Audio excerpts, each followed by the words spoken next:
ಕಾಂಗ್ರೆಸ್ನಲ್ಲಿ ನಾಯಕತ್ವ ವಿಚಾರದಲ್ಲಿ ಯಾವುದೇ ಜಗಳ ಇಲ್ಲ, ಲೀಡರ್ಶಿಪ್ ಬದಲಾವಣೆ ಇಲ್ಲ ಅಂತ ಹೈಕಮಾಂಡ್ ಕ್ಲಿಯರ್ ಆಗಿ ಹೇಳಿದೆ ಅಂತ ಸಿಎಂ ಸಿದ್ದರಾಮಯ್ಯ ಪುತ್ರ ಡಾಕ್ಟರ್ ಯತೀಂದ್ರ ಮತ್ತೆ ಪುನರುಚ್ಚರಿಸಿದ್ದಾರೆ. ಬೆಳಗಾವಿಯಲ್ಲಿ ಮಾತಾಡಿದ ಪರಿಷತ್ ಸದಸ್ಯ ಯತೀಂದ್ರ ಹೈಕಮಾಂಡ್ ಏನು ಡಿಸಿಷನ್ ತೆಗೆದುಕೊಳ್ಳುತ್ತೆ ಅದುವೇ ಅಂತಿಮ ಅಂತ ಹೇಳಿದರು. As well for CM post right now, I have already told you. Now everything is clear. The High Command has clearly said. As of now, there will be. CM ಪುತ್ರ ಯತೀಂದ್ರ ಸಿದ್ದರಾಮಯ್ಯ ಹೇಳಿಕೆಗೆ ಬೆಳಗಾವಿಯಲ್ಲಿ DCM DK Shivakumar counter ಕೊಟ್ಟಿದ್ದಾರೆ. ಯತೀಂದ್ರ ಅವರ ಹೇಳಿಕೆಗೆ CM ಸಿದ್ದರಾಮಯ್ಯವರೇ ಪ್ರತಿಕ್ರಿಯೆ ಕೊಡ್ಲಿ ಅಂತ ಹೇಳಿದ್ದಾರೆ. ಇನ್ನು ಇದೇ ವಿಚಾರಕ್ಕೆ R V Deshpande, K J George, ಸಚಿವ ಜಮೀರ್ ಅಹಮದ್ ಖಾನ್ ಕೂಡ ಪ್ರತಿಕ್ರಿಯಿಸಿದ್ದಾರೆ.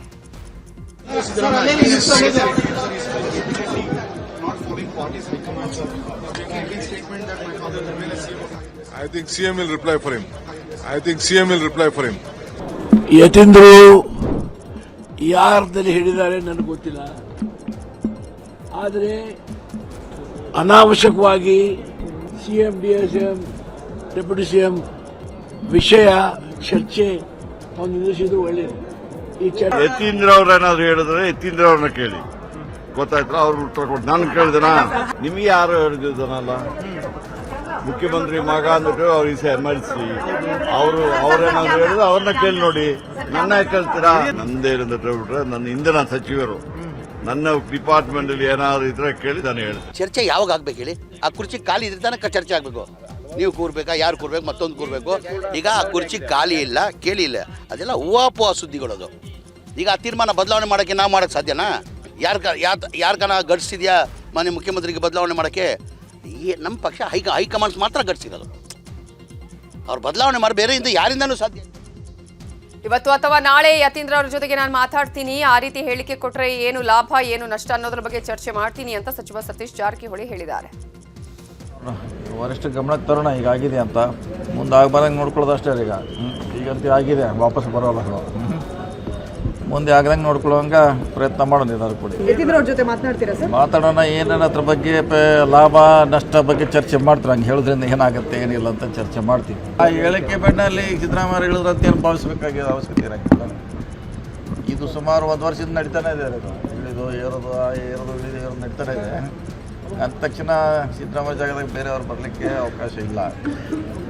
ಸೊ ಅದನ್ನ ಕಾಯಬೇಕು. ಸಂದರ್ಭ, ಸನ್ನಿವೇಶ. ಇನ್ನು ವಿಧಾನಸಭೆಯಲ್ಲಿ ಸಿಎಂ ಕುರ್ಚಿ ಆಸೆಯ ಬಗ್ಗೆ ಪ್ರಸ್ತಾಪಿಸಿದ ಡಿಸಿಎಂ ಡಿಕೆಶಿಗೆ ಬಿಜೆಪಿ ನಾಯಕರು ಟಾಂಗ್ ಕೊಟ್ಟಿದ್ದಾರೆ. ಉತ್ತರ ಕರ್ನಾಟಕ ಭಾಗದ ಮೇಲೆ ಶಾಸಕ ಅರವಿಂದ್ ಬೆಲ್ಲದ್ ಚರ್ಚೆ ಮಾಡ್ತಾ ಇದ್ರು. ಮೇಕೆದಾಟುವಿನ ಪಿತಾಮಹ ಡಿಕೆ ಶಿವಕುಮಾರ್ ಮೇಕೆದಾಟುವಿನ ಯೋಜನೆ ಈಗಾಗಲೇ ಶುರು ಮಾಡಬಹುದು, ತಮಿಳುನಾಡು ಅರ್ಜಿಯನ್ನ ಸುಪ್ರೀಂ ಕೋರ್ಟ್ ತಿರಸ್ಕಾರ ಮಾಡಿದೆ ಅಂತ ಹೇಳಿದ್ರು.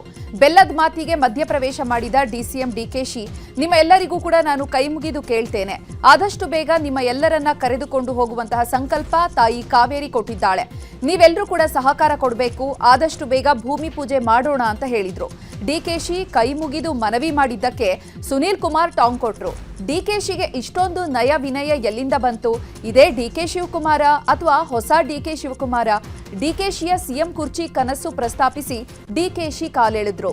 ಸುನೀಲ್ ಕುಮಾರ್ ಮಾತಿಗೆ ಏನೂ ಮಾತನಾಡದೆ ನಗ್ತಾ ಡಿಕೆಶಿ ಸುಮ್ಮನೆ ಕುಳಿತರು. ಹೇಳಿದ್ರೆ ನಮ್ಮ ಉತ್ತರ ಕರ್ನಾಟಕದಲ್ಲ, ಆದ್ರೆ ಮೇಕೆದಾಟಿನ ಪಿತಾಮಹರ ಇಲ್ಲಿ ಅದಾರ ನಮ್ಮ ಡಿಕೆ ಶಿವಕುಮಾರ್ ಅವ್ರು ಸೋನಿಯಾ ಗಾಂಧಿ ಅವ್ರನ್ನ ಕರೆಸಿದ್ರು. ಅದ್ರ ಸಂಬಂಧ ರಾಹುಲ್ ಗಾಂಧಿ ಅವ್ರನ್ನ ಕರೆದು ಪಾದಯಾತ್ರೆ ಮಾಡಿಸಿದ್ರು. ಆಮೇಲೆ ಅದ್ರ ಬಗ್ಗೆ ತಾವು ಹಗಲು ರಾತ್ರಿ ಅಡ್ಡಾಡಿದ್ರು. ಇವತ್ತು ಮೇಕೆದಾಟಿನ ಬಗ್ಗೆ ತಮಿಳುನಾಡಿನ ರಿಟ್ ಪಿಟಿಷನ್ ಏನಿತ್ತು ಅದನ್ನ ಸುಪ್ರೀಂ ಕೋರ್ಟ್ ರಿಜೆಕ್ಟ್ ಮಾಡಿತ್ತು. ಇವತ್ತು ಮೇಕೆದಾಟಿನ ಕೆಲಸ ಶುರು ಮಾಡ್ಬೋದು. ಮೇಕೆದಾಟಿನ ಬಗ್ಗೆ ಹೋರಾಟ ಮಾಡಿ ಮಾಡಿ ಮಾಡಿ ಓಟನ್ನು ತೆಗೆದುಕೊಂಡಂಥ ಕಾಂಗ್ರೆಸ್ ಪಕ್ಷ ಮೇಕೆದಾಟಿನ ಬಗ್ಗೆ ಇನ್ನೂ ತನಕ ಯಾಕೆ ಕೆಲಸ ಶುರು ಮಾಡಿಲ್ಲ ನನಗೆ ಗೊತ್ತಾಗ್ತಾ ಇಲ್ಲ.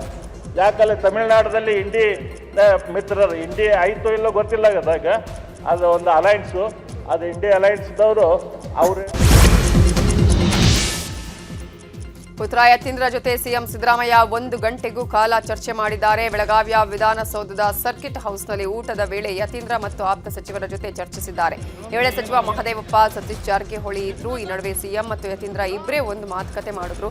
ಯತೀಂದ್ರ ಹೇಳಿಕೆಗೆ ವಿರೋಧ ವ್ಯಕ್ತ ಆಗಿರೋ ಹಿನ್ನೆಲೆ ಕ್ಯಾಬಿನೆಟ್ ಸಭೆಯಲ್ಲಿ ಹೇಗೆಲ್ಲ ಸಮರ್ಥನೆ ಮಾಡಿಕೊಳ್ಳಬೇಕು ಅನ್ನೋದ್ರ ಬಗ್ಗೆ ಚರ್ಚೆ ನಡೆಸಲಾಯಿತು. ರಾಜ್ಯ ಕಾಂಗ್ರೆಸ್ನಲ್ಲಿ ಕುರ್ಚಿ ಕದನ ಕಡಿಮೆ ಆಗ್ತಿಲ್ಲ. ಈ ಮಧ್ಯೆ ಸಿದ್ದರಾಮಯ್ಯರನ್ನ ಕೆಳಗಿಳಿಸಿದ್ರೆ ದಲಿತರನ್ನ ಸಿಎಂ ಮಾಡಿ ಅಂತ ವಾಲ್ಮೀಕಿ ಶ್ರೀಗಳು ಒತ್ತಾಯ ಮಾಡಿದ್ದಾರೆ. ಸಿದ್ದರಾಮಯ್ಯ ಮುಂದುವರೆದ್ರೆ ನಮ್ಮ ತಕರಾರಿಲ್ಲ, ಆದ್ರೆ ಬದಲಾಯಿಸಿದ್ರೆ ದಲಿತರನ್ನ ಸಿಎಂ ಮಾಡಿ ಅಂತ ಬೇಡಿಕೆ ಇಟ್ಟಿದ್ದಾರೆ. ದಲಿತರಲ್ಲಿ 3-4 ಮಂದಿ ಪ್ರಬಲ ನಾಯಕರಿದ್ದಾರೆ, ಅವರಲ್ಲಿ ಯಾರದನ್ನಾದ್ರೂ ಸಿಎಂ ಮಾಡಿ ಅಂತ ಪ್ರಸನ್ನಾನಂದ ಸ್ವಾಮೀಜಿ ಒತ್ತಾಯ ಮಾಡಿದ್ದಾರೆ. ಸಿದ್ದರಾಮಯ್ಯ ಸಾಹೇಬರು ಅವರು ಮುಂದುವರೆದ್ರೆ ನಮ್ಮದೇನೂ ಅಭ್ಯಂತರ ಇಲ್ಲ. ಅಕಸ್ಮಾತ್ ಬದಲಾವಣೆ ಮಾಡುವಂಥ ಸಂದರ್ಭ ಬಂದರೆ ನಮ್ಮ ದಲಿತರನ್ನ ಯಾರಾದರೂ ಒಬ್ಬರು ಸಿ ಎಂ ಮಾಡಬೇಕು ಅನ್ನುವಂಥದ್ದು 4-5 ಜನ ಇದ್ದಾರೆ. ಯಾರಾದರೂ ಸಂತೋಷ.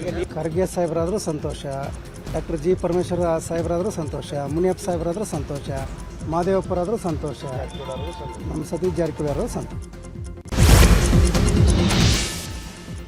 ಸಿದ್ದರಾಮಯ್ಯ ಅವರ ಸಿಎಂ ಕುರ್ಚಿ ಬಗ್ಗೆ ವಿಧಾನ ಪರಿಷತ್ನಲ್ಲಿ ಚರ್ಚೆ ನಡೆಯಿತು. ವಿವಿಧ ಇಲಾಖೆಗಳಲ್ಲಿ ಖಾಲಿ ಇರೋ ಸರ್ಕಾರಿ ಹುದ್ದೆಗಳ ಸಂಖ್ಯೆ ಎಷ್ಟು ಅಂತ ಹನುಮಂತ ನಿರಾಣಿ ಪ್ರಶ್ನೆ ಮಾಡಿದ್ರು.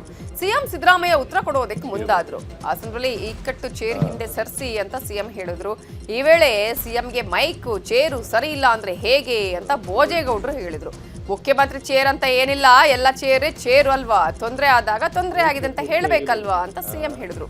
ನಿಮ್ ಚೇರ್ ಅತಂತ್ರದಲ್ಲಿದೆ ಅಂತ ಹೇಳಿದ್ರು ಛಲವಾದಿ ನಾರಾಯಣ ಸ್ವಾಮಿ. ಇದಕ್ಕೆ ತಿರುಗೇಟು ಕೊಟ್ಟ ಸಿಎಂ ಸಿದ್ದರಾಮಯ್ಯ, ನನ್ನ ಚೇರ್ ಅತಂತ್ರದಲ್ಲಿಲ್ಲ, ನಿಮ್ಮ ಚೇರ್ ಅತಂತ್ರದಲ್ಲಿದೆಯಾ ನೋಡ್ಕೊಳ್ಳಿ, ನಮ್ಮ ಚೇರ್ ಗಟ್ಟಿಯಾಗಿದೆ, ಏನೂ ಆಗಿಲ್ಲ ಅಂತ ಹೇಳಿದ್ರು.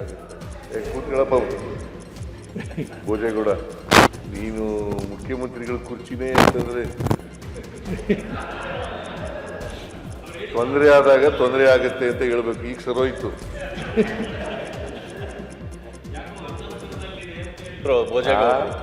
ಯಾಕೋ ಚೇರ್ ಅತಂತ್ರದಲ್ಲಿದೆ ಅಂತ ಹೇಳಿದ್ರು.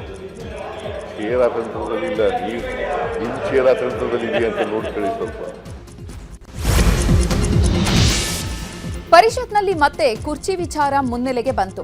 ಮೊದಲು ಸಿಎಂ ಕುರ್ಚಿ ಬಳಿಕ ಬಸವರಾಜ ಹೊರಟ್ಟಿ ಕುರ್ಚಿ ಬಗ್ಗೆ ಚರ್ಚೆ ನಡೆಯಿತು. ಸುಶೀಲ್ ನಮೋಶಿ ಎದ್ದು ನಿಂತು ಪ್ರಶ್ನೆ ಕೇಳಲು ಮುಂದಾದ್ರು.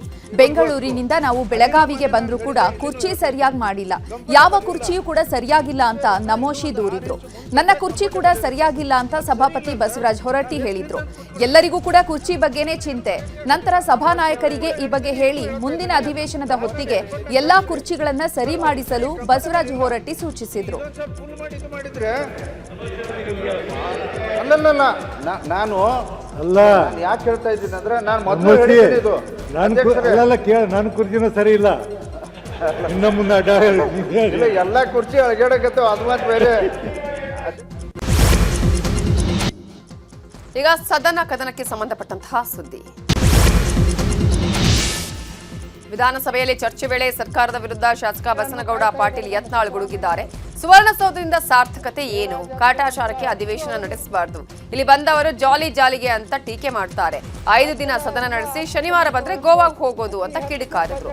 ಇನ್ನು ಆಡಳಿತದ ಬಗ್ಗೆ ಮಾತಾಡಿ ಯಾವ ಮುಖ್ಯಮಂತ್ರಿಯೂ 5 ವರ್ಷಗಳ ಅಧಿಕಾರ ಪೂರೈಸಿಲ್ಲ. ಬಹುಶಃ ಸಿದ್ದರಾಮಯ್ಯ ಅವರೇ ಇತಿಹಾಸ ರಚನೆ ಮಾಡ್ತಿದ್ದಾರೆ. ಅದಕ್ಕಾಗಿಯೇ ನಮ್ಮ ಸಿದ್ದರಾಮಯ್ಯ ಆ ದಿನಗಳನ್ನ ಕಾಯ್ತಿದ್ದಾರೆ. ದೇವರಾಜ್ ಅರಸು ದಾಖಲೆ ಮುರಿದು ಇನ್ನೂ ಮುಂದುವರೆದು ಆಮೇಲೆ ಯೋಚನೆ ಮಾಡ್ತೀನಿ ಅಂದಿದ್ದಾರೆ.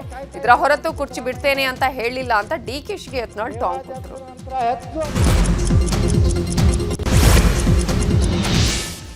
ಇನ್ನೂ 10 ಬಾರಿ ಉಚ್ಚಾಟನೆಯಾದ್ರೂ ಕೂಡ ನನ್ನದೇ ಪಕ್ಷದಿಂದ ಮತ್ತೆ ಜನರಿಂದ ಆರಿಸಿ ಬರ್ತೇನೆ ಅಂತ ಯತ್ನಾಳ್ ಹೇಳಿದ್ದಾರೆ.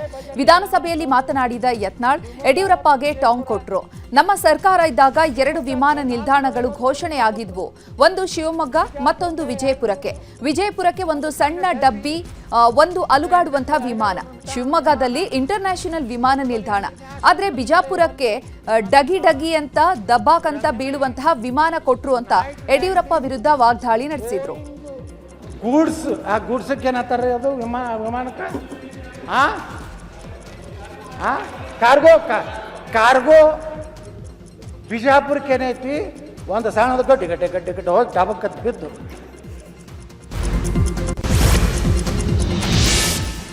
ವಿಧಾನ ಪರಿಷತ್ನಲ್ಲಿ ಬೆಂಗಳೂರಿಗೆ 2 ಕಮಿಷನರೇಟ್ ಮಾಡುವ ವಿಚಾರವನ್ನ ಗೋವಿಂದರಾಜು ಪ್ರಸ್ತಾಪ ಮಾಡಿದ್ರು. ಇದಕ್ಕೆ ಉತ್ತರಿಸಿದ ಗೃಹ ಸಚಿವ ಡಾಕ್ಟರ್ ಜಿ ಪರಮೇಶ್ವರ್, ಸದ್ಯದ ಪರಿಸ್ಥಿತಿಯಲ್ಲಿ ಅವಶ್ಯಕತೆ ಇಲ್ಲ ಅಂತ ಹೇಳಿದ್ರು. ಪೊಲೀಸರು ತ್ವರಿತಗತಿಯಲ್ಲಿ ಕೆಲಸ ಮಾಡ್ತಿದ್ದಾರೆ.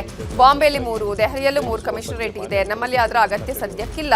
2 ಕಮಿಷನರೇಟ್ ಮಾಡಿದ ಕ್ಷಣ ಸಮಸ್ಯೆ ಪರಿಹಾರ ಆಗಲ್ಲ ಅಂತ ಹೇಳಿದ್ರು. ಇನ್ನೂ ಹೆಚ್ಚು ಪರಿಣಾಮಕಾರಿಯಾಗಿ ಕೆಲಸ ಮಾಡಬೇಕು, ಅದರಿಂದ ಇದನ್ನ 2 ಭಾಗ ಮಾಡಿ ಅಂತ ಹೇಳಿ ಕೇಳಿದ್ದಾರೆ. ಸದ್ಯದ ಪರಿಸ್ಥಿತಿಯಲ್ಲಿ ನಮಗೆ ಅದರ ಅಗತ್ಯತೆ ಕಾಣಿಸ್ತಾ ಇಲ್ಲ. ಈಗಾಗಲೇ ಬಾಂಬೆಯಲ್ಲಿ ಮಾಡಿದ್ದಾರೆ.